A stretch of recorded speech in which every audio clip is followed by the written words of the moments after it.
皆さんこんにちは。軍資金を調達したので、これからイスタンブールの空港から中心地ヨーロッパサイドにある旧市街へ電車で向かいます。なぜ電車で向かうかというと、一番安く行ける方法だからです。イスタンブールの空港は標識が分かりやすいので、迷わず地下鉄に行くことができます。こちらの赤い U の文字がメトロの標識なので、目指していきましょう。最初はバスで街中まで行こうと思ったのですが、泊まるバス停がホテルまでちょっと不便そうなので電車にしました。あらかじめ日本で出発前にメルカリでイスタンブールカードを購入済みなので、チャージをしようと思います。とりあえず100リラ440円ぐらいチャージしました。無事にチャージができたので、それでは改札に入りましょう。無事に潜入。自分のホテルがあるチェンベルリタシュの駅まではだいたい1時間半で着く予定です。それでは乗り込みます。意外と空いてました。運よく端の席が座れます。100均の便利グッズでスーツケースをポールに固定します。乗り換えの駅ガイレッテペ駅に着きました。ちょっとスペースマウンテンっぽい宇宙な感じのホームです。ですね、トルコの地下鉄が一切ネットがつながらず、県外で地図アプリも見れず、乗り換えがスムーズにできなくて右往左往しました。迷っていたら優しいおじさんが教えてくれて、なんとか乗り換えができました。電車が来てる。乗り込みましょう。県外なので電車の路線図だけが頼りです。トルコの電車は日本と変わらないですが、椅子はツルツルのプラスチックです。地上に上がってきました。今度は地下鉄からトラムに乗り換えます。喉がカラカラです。生搾りのオレンジジュースを発見したので、初めてのお使いをします。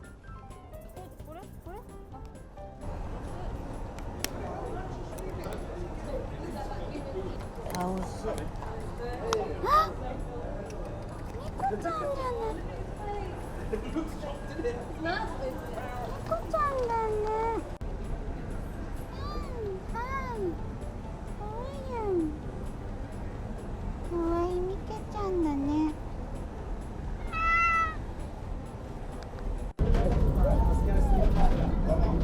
無事にトラムに乗り換えました。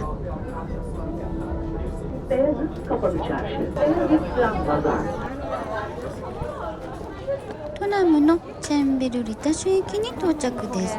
ここから地図アプリでホテルまで向かいます。めちゃくちゃ急な下り坂と凸凹の石畳、スーツケース泣かせのガタガタ道です。ちなみにここまで来るのに約2時間弱かかりました。迷わなければ1時間半ぐらいで来たと思います。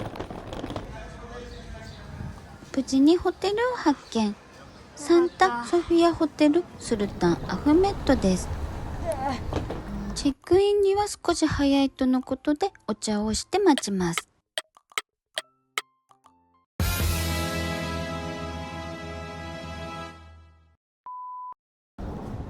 ここでまた問題が発生。予約した部屋と全然違う部屋をあてがわれます。またかという感じです。階段で行くのか。じゃあとのことで近くの系列ホテルを案内されました。お兄さんについていきます。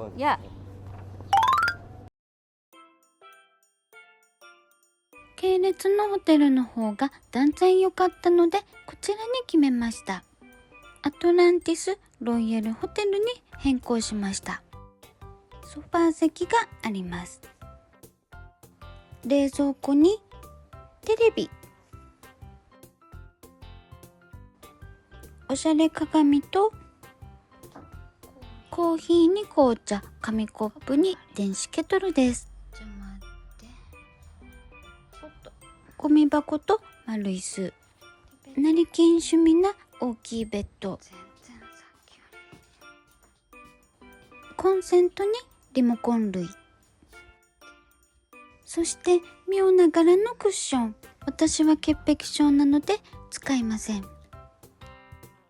先ほどのホテルは窓なしの部屋でしたが、こちらは窓があり気に入りました。それではバスルームを見てみましょう。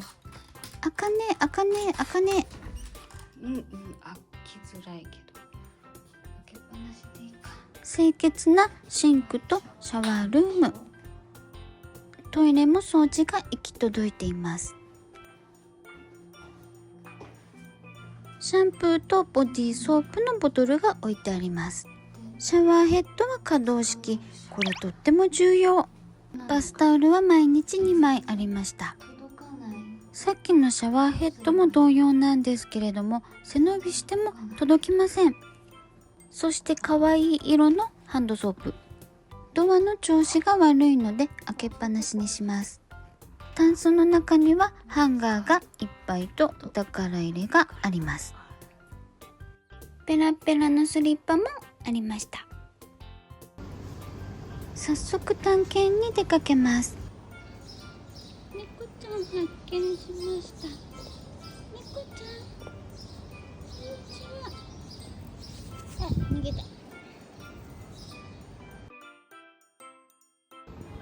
猫ちゃん走ってきたね、今ね。まずはホテルの周りをパトロールしようと思います。どこもかしこも石畳の坂道ばかりです。最初のホテルも今のホテルも最寄り駅から歩いて5、6分の位置にあり、大変便利です。トラムの前はお店がぎっしり並んでおり、大変賑やかな通りになっています。街を歩けば猫ちゃんに当たります。猫ちゃん。猫のストーキングをします。あ、気づかれた。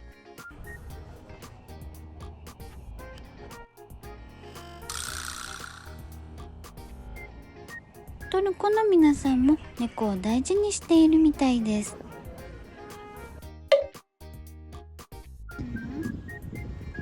あ、うちなの？日本人。日本人。どこ探してる？モスク？うん。モスクはこっちだよ。こっち？まっすぐ行って右側と入り口ね。モスク。あ、はい、ありがとうございます。悪い人だと思って警戒してましたが、いい人でした。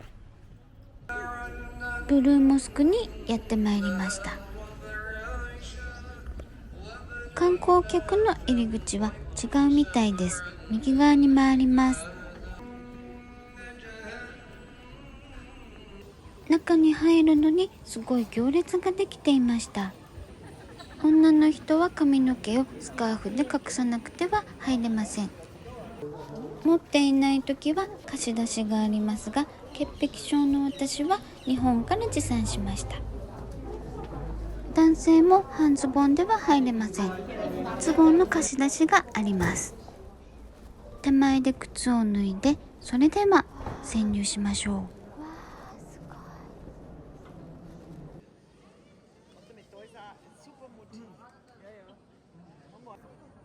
スルタン・アフメッドの丘に立つイスラム教のモスク、ブルーモスクにやってまいりました。天井の高さは43メートル。外の光を取り入れるステンドグラスが幻想的な雰囲気を演出しています。金色の文字が描かれているのはコーランの一節だそうです。中央のドームを支える柱は4本。直径は5メートルもあるそうです。照明のランプも美しいです。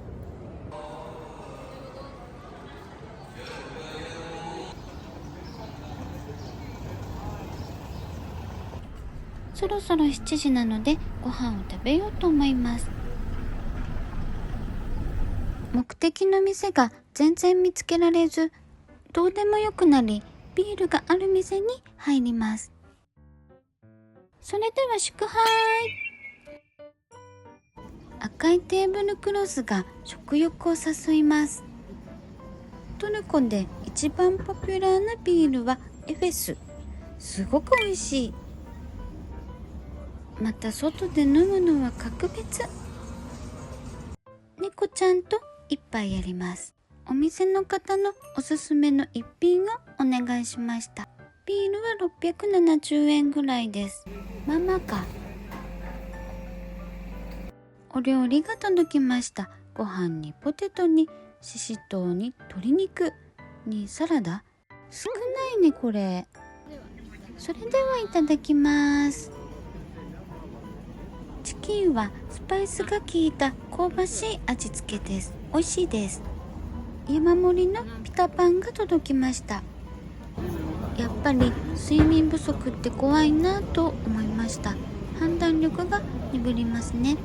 いつもの美味しさセンサーの感も鈍ります。せっかくの記念すべきトルコ1食目はちょっと残念でした。お家はここなのかな。食後にトルコの伝統菓子バクラバとチャイがいただけます。これは嬉しい。私はノンシュガーでいただきます。濃い。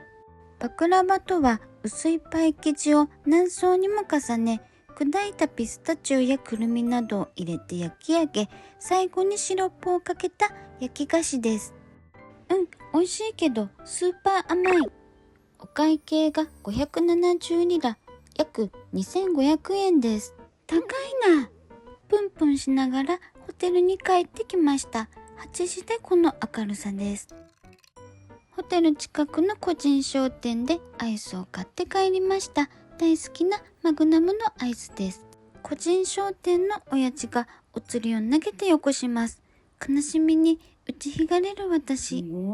トルコは親日と聞いていたのですが、意外とおっかない人が多かったです。予想外でした。旅のストレスでジンマシンが出てきてしまいましたが、明日からは切り替えて楽しみます。